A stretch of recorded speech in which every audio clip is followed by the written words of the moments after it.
পরিবারের সবাই মিলে একসাথে বেড়াতে বের হলাম। কি একটা কপাল দেখেন, এসে দেখি ভাইরাল সেই মুড়ি রতনের মুড়ি মাখানোর দোকানটা বন্ধ। তো কি করার, মনটা খারাপ হয়ে গেল। তো হ্যালো এভরিওয়ান, আসসালামু আলাইকুম। সবাই কেমন আছেন? আশা করি অনেক ভালো আছেন। আমিও কিন্তু অনেক ভালো ছিলাম, কিন্তু মুড়ি মাখানো খেয়ে এসে দেখি আয় আল্লাহ, মুড়ি মাখানোর দোকানটাই কিন্তু বন্ধ হয়ে গেছে। তো আর কি করব, পরে চলে আসলাম গাড়িতে চড়ে চলে এসেছি পাটুল যাচ্ছি, পাটুল মিনি কক্সবাজারে বিল দেখে আসি।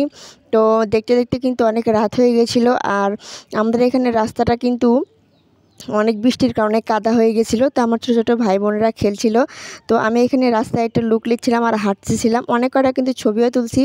আর আমার ক্যামেরাম্যান কিন্তু আমার ভাই, আমার সবাই মানে বড় ছোট সবাই ক্যামেরাম্যান করে।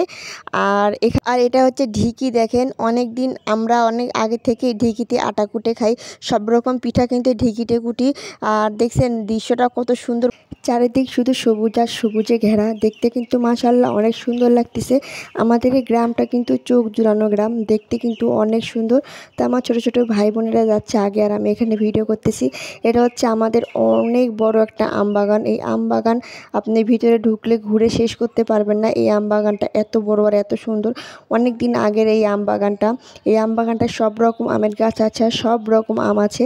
আর এখানে সারি সারি সুপারির গাছ, এর ভিতরে কিন্তু অনেক রকম মরিচের গাছ লাগানো আছিল। আর চারিদিকে তাল গাছে শুনছি অনেক ভূত থাকে, কিন্তু এটা আমি বিশ্বাস করি না। আসলে কি থাকে অবশ্যই কিন্তু কমেন্টে জানাবেন। আর এটা ধানের ক্ষেত আর মরিচের ক্ষেতটা দেখছেন মাশাআল্লাহ কত সুন্দর। আমাদের গ্রামের দৃশ্যটা অনেক সুন্দর, গ্রামে কিন্তু শাক সবজির অভাব হয় না।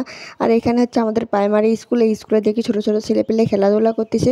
আসলে ছোটোবেলার কথাগুলো মনে পড়লে অনেক কষ্টই লাগে। এখন বড় হয়ে গেছি আর এরকম করে খেলতে পারি না। তো হাঁটতে হাঁটতে পাকা রাস্তায় চলে এসেছি, আমরা সবাই হেঁটেই যাচ্ছি দোকানে মুড়ি মাখা খেতে। হাঁটতে কষ্ট হচ্ছে না, সবাই মিলে পরিবারের ফ্যামিলির সাথে হাঁটতেছি। তো সবাই একসাথে হাঁটার কিন্তু মজাটাই আলাদা। তো হাঁটতে হাঁটতে চলে আসলাম সেই বাজারে।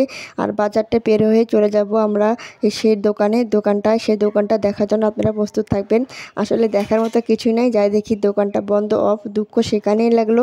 আর রাস্তাটা চারিদিক শুধু গাড়ি আর মানুষ যাচ্ছে, আর এখানে কয়েকটা ভ্যানারা লোক যাচ্ছে, মানে আমাদের ভিডিও করা দেখে আমাদেরকে গান শোনাচ্ছে। গানটা কিন্তু মাশাআল্লাহ দেখতে অনেক সুন্দর লাগছিল।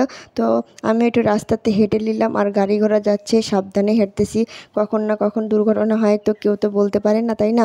তো সুন্দর করে রেডি হয়ে বাসা থেকে বেরোচ্ছি, রেডি হয়ে আপনাদেরকে দেখাইনি। আর এই যে সেই ভাইরাল রতনের হোটেল, সেই হোটেলের লোকেশনটা আপনাদেরকে দিয়ে দিলাম। পাটুনের রাস্তাতেই চলে আসবেন। এই দোকানটা এসেই দেখি বন্ধ, একদম দুঃখজনক ঘটনা। তো সবাই মিলে ভ্যানে চড়ে উঠলাম। তো আমি, আমার ভাই, আমার পরিবারের সবাই, আমার চাচু সবাই মিলে ভ্যানে উঠে একদম চলে আসলাম পাটুলে। তো পাটুলে এসে দেখি সন্ধ্যা লেগে গেছে, অনেক জায়গায় কিন্তু ভ্যান একদম লাইট জ্বলাচ্ছে। তো সন্ধ্যা অন্ধকার, তো আমি লাইট দেওয়ার কারণে বোঝা যাচ্ছে এটা হচ্ছে আমাদের পাটুল হাঁপানিয়া মসজিদ। এখানে সবাই নামাজ পড়ে, ঈদ মাঠ। আর এটা পাটুলের যাওয়ার রাস্তা, ব্রিজ।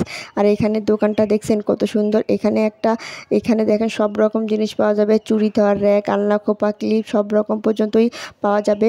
তো